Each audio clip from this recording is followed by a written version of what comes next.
pe aici lângă brad. Așa, ia ușor, ia ușor. Ia vino, Alex! Alex! Nu, i-a trimis-o!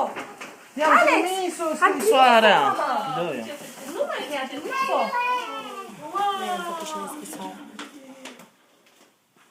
Moș Crăciun, Moș Crăciun.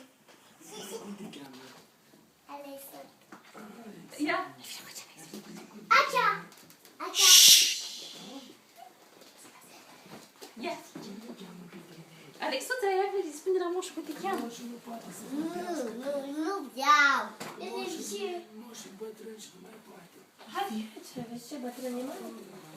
Mușu, dar pe unde ai fost tu? Ai fost și la alți copii? Bine, du-te, Alex, du-te și tu să vezi pe moșul. Du-te și tu să vezi pe moșul. Dar ce speriați a fost ei anul trecut? Duci la moșul frățică? Nu vreau! Hai să faci o poză cu moșul, că moșul îți dă ceva. Hai, nu, dacă să vezi moșul.